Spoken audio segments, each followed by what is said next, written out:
PJ, good afternoon. Thanks a million for your time today. I really appreciate it. Welcome to SetantaTalks. I'm just going to pick your brain a bit now for the next few minutes and hopefully get some information out of you that might help other coaches as well along the way.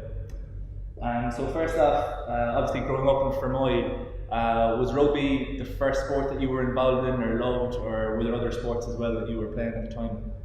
No, rugby wouldn't have been the first. Gaelic football would have been the first sport I was involved with through primary school and obviously through the club. Rugby early days, alright, I played rugby with Fermoy, but kind of dropped off then through my mid-teens, focused on rowing and played a little bit of soccer as well, albeit at not great levels. And it wasn't until late teens, early 20s that I got an interest again to go back and try and play rugby for Fermoy again. Yet again, wouldn't have been a great player, but look, I enjoyed myself. Yeah, absolutely, yeah. Good to be a part of a rugby team.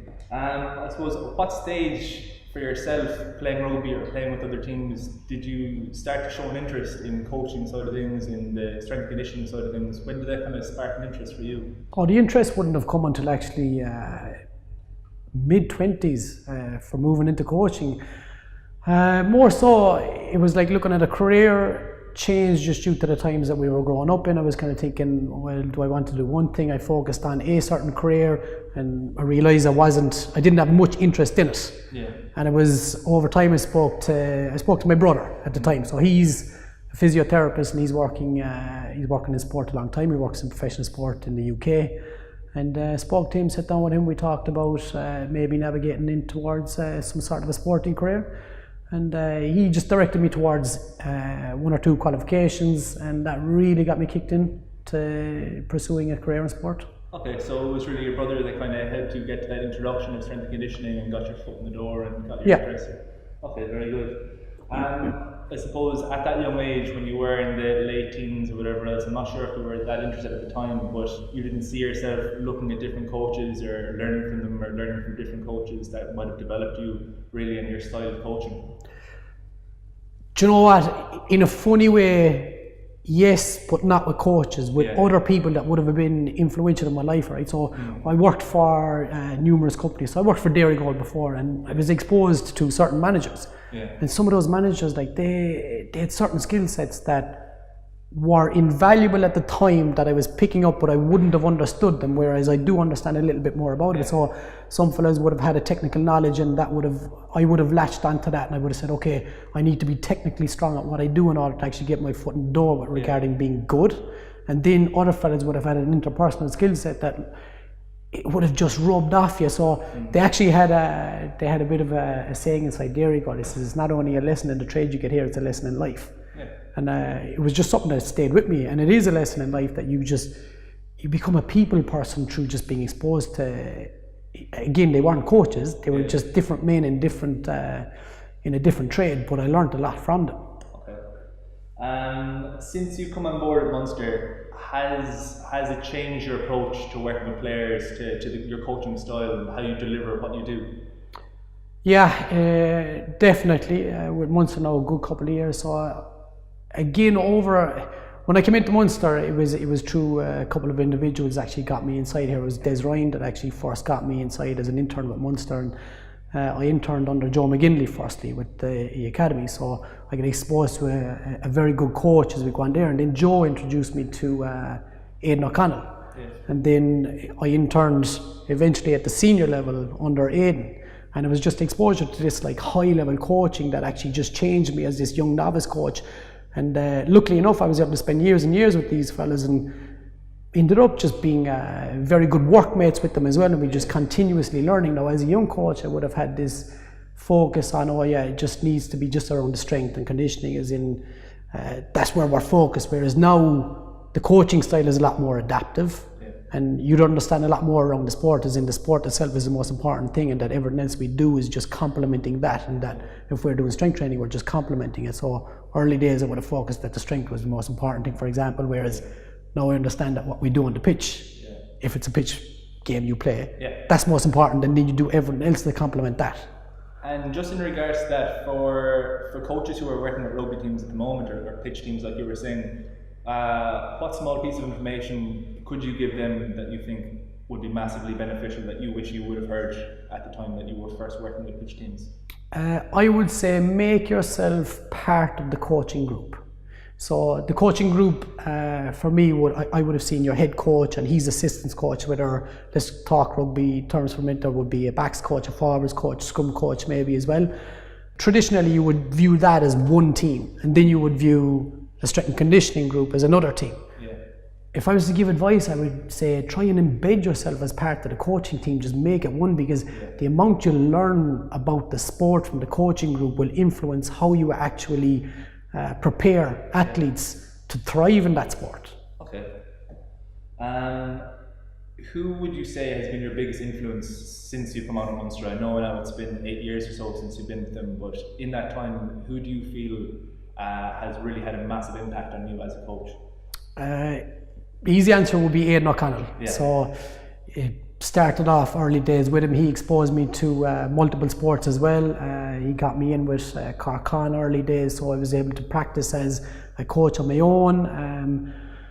Even to this day, man, I'm still learning a lot from him. Like, he's just such an experienced coach. There's a bit of a running joke inside. We actually call him Gandalf. In that he's just got so much knowledge inside his head, and just so much of this is intuitive to him that when he says something, you'd always take a step back and you're kind of go, I need to listen to what's being said here, because there's a bit of learning to be had. So it's 100% him. But look, that's not to say that other coaches along the line as well have influenced me. Like, I've been exposed to like great coaches, Alan Walters being one, Bryce Kavanagh being another, multiple coaches inside, Adam Sheehan, as I mentioned, Joe McGinley, personal friend of mine from school, actually Damien O'Donoghue, who I now work with. You learn so much from the people around you if you can just take time to listen to what they say and just take the best from everyone. I suppose similar to the role you had before, learning from managers and their different styles of coaching, is the same as when it comes to S&C. You pick up bits and pieces from different coaches. You do. Add to your own repertoire, I guess. Yeah.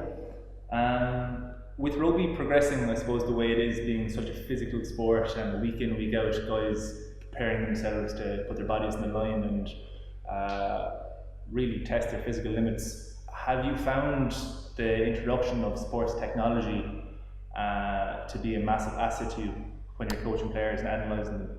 Yeah, a good example of it would be we use Kipman Labs as part of our monitoring system. So obviously the lads come in the morning, they would do their subjective and objective monitoring. We would take that information, we'd read into it, and it gives us an opportunity to see how athletes are rocking up on a daily basis, and whether we need to intervene with a change in the programme, or whether all things are well and we can just drive on and push them as hard as we can. That's a good example of how technology is helping us make decisions on a daily basis. There's other forms of technology that we have. We obviously have a GPS system that's from StatSports that Adam Sheehan leads out. Adam has been years at that now, and he's actually honed that down to a fine art where we look at very few variables, but through his education and through his knowledge and through talking to him a lot, we now understand these variables and how they impact performance, and how we can, those can also help us with other monitoring along with the kitman and making decisions on a daily basis. Yeah, it seems to be, as like in the last few years, sports technology has really found a home with every professional team. You know, it has so much to give now, so much information and data that teams can take from that. Yeah, do you know what? You say an important thing there. There's so much data there, but it's important that you can siphon through the data and try and get to what's most important, because sometimes in early days with technology you can get lost in so much data, like as in you're just reading and you don't understand. Well, I'm not saying that everyone doesn't understand. I know personally when I was looking at it in early days, I was there thinking, what is it telling me? Yeah, what are you looking for, I guess, as well. But over time you're just trying to bring it down to just a very few variables that are meaningful, worthwhile, and give you information that helps you with decision making, that helps you with change to the program, that helps you with driving performance. And just out of curiosity, like, what sort of data from the figures are you looking for, maybe on a day-to-day basis? You're trying to compare it back to the game. So if you take the GPS, you're trying to make sure the training is above the standard at which the game has. Okay, so you that's one comparison you have. Yeah. So the training is driving performance enhancement for every athlete. So you can look at it from the squad as a whole with your 2 or 3 metrics. Then you can break it down to the individual athlete, and you kind of go, okay, is he training where he should be training? If he's not, then we might need to step in and manufacture something. I think a lot of people have noticed this recently, is that over the last few years, the players that the academies all around Ireland are developing seem to be really physically superior than what they were a few years ago. Is this something that you, as a coach and working alongside other coaches with the Munster Academy, is this something that you've tweaked or something that you've changed in your preparation from getting young guys coming in as teenagers from sub-academy to academy and getting them to a position where they can progress on to a senior level? I think what's happening there is academy, sub-academy and age grade are getting a lot more time with younger athletes, and the more time they get with younger athletes, the better the product that ends up at the pro game. Also what's happening is the club game is actually, it's played at a high enough standard. And there's a massive amount of commitment, and it's a phenomenal amount of commitment what players put in there, and that drives the standard by which eventually you end up with a better athlete that comes in at an early age into the pro game. Something that Setanta College has noticed recently is that there seems to be quite a lot of physical therapists or physiotherapists showing much more interest in educating themselves on strength and conditioning. And you see a lot these days, you see a lot of players going to strength and conditioning coaches a bit more than physiotherapists for their rehab or their prehab. For corrective exercises, or just to kind of readjust and rebalance themselves if they have imbalances. Is this something that you've noticed yourself over the last year or two? Over a good couple of years, actually, due to the fact that our own medical team, there's a few lads aside there now at the moment between Damien, Mark, Keith and Ray. Okay, they have a great understanding of the game itself. As being the most important thing to actually condition towards. They have a great understanding of the human body. They know their job. They now have a great understanding of strength and conditioning as well, because there's just so much chat going on within inside one team. So what we try and do is there'll be continuous upskilling from their side to maybe our side from the strength and conditioning as to what they're looking at, or as in this might work well with you, and then vice versa, we do the same. Whereas nowadays, when you take the training program inside with ourselves, you look at the mobility program. So our movement prep program would be run by as much the physiotherapy side as it is the strength and conditioning side. So like it's jointly led through both departments. And it goes all the ways to the rehab side of it as well, like in that the coach we have in the rehab side, the physiotherapy coach, Ray McGinley, he's as good a strength and conditioning coach as he is a physiotherapist. Fellas are just so much more rounded. I suppose that's a big part of the game as well, is from your own perspective, being on a coaching staff or a management staff in general, is having that communication, not just between you and the players, but between you and the physiotherapists, and getting that, so getting your communication up to the management as well. Oh yes, it's vitally important. Without communication, it's very hard to affect change without communication. You need it from the get-go. And look, we're lucky, we have some great lads inside like that are driving some very high standards. As a graduate of Setanta College yourself, did you feel when you first came into the role those years ago with Munster that study that you did with Setanta College did get you the preparation that you felt you needed to step into a role like this? It definitely prepared me for it, 100% prepared me. I remember early days heading off to Dublin and heading off to Thurles on the weekends to go to the college itself. Yet again, you were just getting exposed to some great lecturers and coaches. Like, they weren't just lecturers, they were coaches that were actually coaching teams. You were just learning so much from them. So that not only were we getting this massive I suppose education and the academic side, but we're also getting this massive education in how to practically apply this skill set that we're learning. So when we do eventually move out into the world and start coaching ourselves, we're well prepared. I know for myself, I was definitely prepared to start. Now, again, being exposed to many other coaches, that just brought it on and on and on. But the education that Setanta is providing it's invaluable. For other S&C coaches at all levels, all abilities, all ages, what advice would you give to them for the aspiring S&C coach whose dream it is, I suppose, at some stage or other be in a role like you are yourself? I would say, number one, you just got to work hard at it, man. You got to keep going. Early days, it's tough. It is very tough. Look, interning is tough.